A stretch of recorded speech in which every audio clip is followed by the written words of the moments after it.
About 2 years ago, a certain Soviet scientist requested asylum in the West through one of our moles.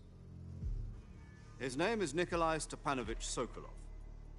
He's head of the OKB 754 Design Bureau, one of the Soviets' top-secret weapon research facilities, and the East's foremost expert on weapons development. Sokolov? Isn't he that famous rocket scientist? The very same.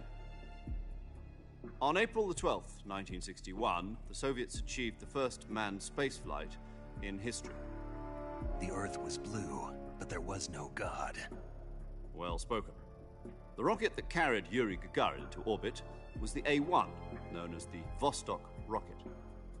Sokolov is said to be the man most responsible for the multi-engine cluster used in that rocket.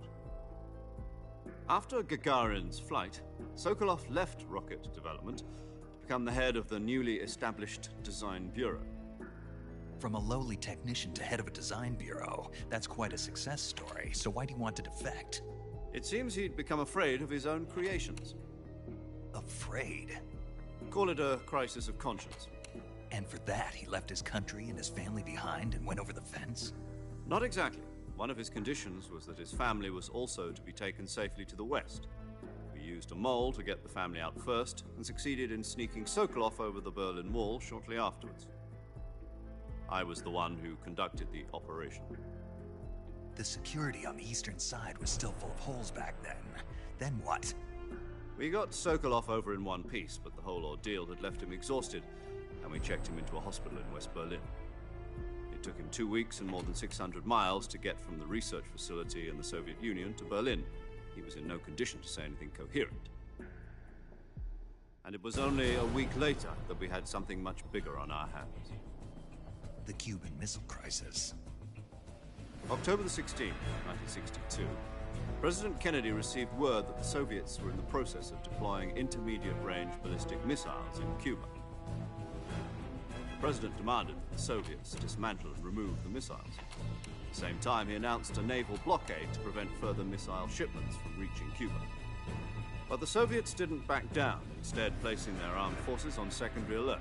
Soviet transport ships carrying missiles continued on course towards Cuba. US and Soviet forces went on alert for an all-out nuclear war. Frantic negotiations were conducted through the UN's Emergency Security Council and unofficial channels to end the hair-trigger standoff. Finally, on October the 28th, the Soviet Union agreed to remove its missiles from Cuba, and so the world avoided a nuclear holocaust. But in order to get the Soviets to pull their missiles out, we had to make a deal. You mean the one where the US agreed to remove its IRBMs from Turkey? No. The Jupiter IRBMs deployed in Turkey were obsolete, and we were going to get rid of them anyway. They had no strategic value whatsoever to either the US or the Russians. The Turkey deal was a ruse, a cover story that was fed to the other intelligence agencies around the world. So what did the Russians really want? Sokolov. They wanted us to return Sokolov. You mean the Soviets pulled out of Cuba just to get their hands on Sokolov? That's right. What the hell was he working on? At the time, we had no idea. We were running out of time. It was either give up Sokolov or risk full-scale nuclear war. In the end, we had no choice. President Kennedy gave in to Khrushchev's demand. The next day, I got Sokolov out of the hospital, handing him over to agents on the eastern side. Sokolov kept on screaming, "Save me," until he disappeared from my sight. Then, a month ago, we received some new information from one of our moles. About Sokolov? Yes. He was taken back to the research facility and forced to continue working on the weapon in question under KGB supervision. What's more, it's on the verge of completion. So what kind of weapon is it? Something to do with space rockets? No, missiles. Same technology.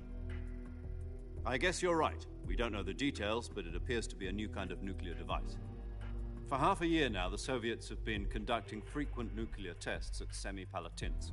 Something to do with the weapon, I assume. We're talking about a secret weapon so big that Khrushchev was ready to pull out of Cuba to get it back. Is Sokolov still in the facility? No. According to our intelligence, he's in Selinoyarsk, a place in the mountains about 3 miles to the west that's known as the Virgin Cliffs. The Virgin Cliffs. Nice name for a virtuous mission. They moved him there just recently. Why? Apparently, they're conducting a field test of the weapon, but it's our best chance to get him back. This mission would never have been possible if he was still in the research facility. This is our last chance. Sokolov must have known that too when he contacted us.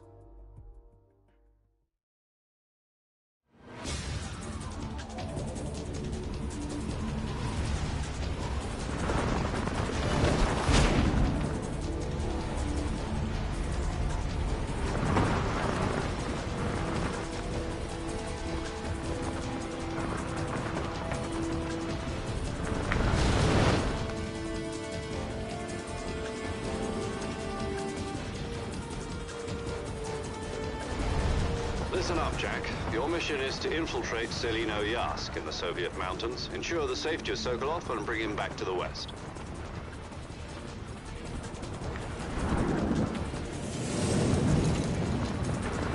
If we don't get Sokolov back before that weapon is complete, we'll be facing a major crisis. The clock is ticking.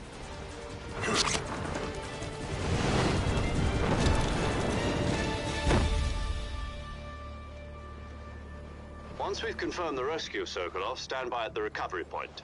A recovery balloon will be dropped at that point. Helium will be pumped into the balloon to inflate it. The process takes about 20 minutes. Once it's complete, the gunship's arm will latch onto the balloon and pull it up. The Fulton surface-to-air recovery system.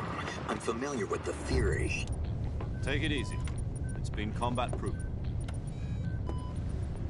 Do you think Sokolov is up to it? The shock will be less than during a parachute jump, and the arm can handle up to 500 pounds.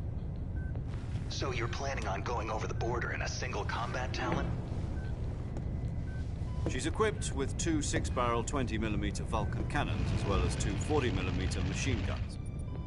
Sounds like she could hold her own against a battalion of tanks.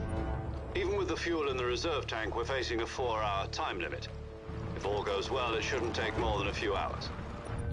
Home in time for dinner. But if anything goes wrong, you'll be eating dinner, breakfast, and all the rest of your meals in the jungle.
Do you copy?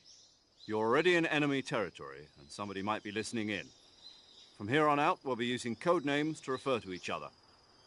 Your code name for this mission will be Naked Snake. I'll be referring to you as Snake from now on. You're not to mention your real name. Snake?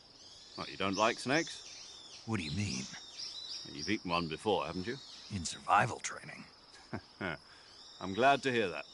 I don't know if I'd ever order one in a restaurant,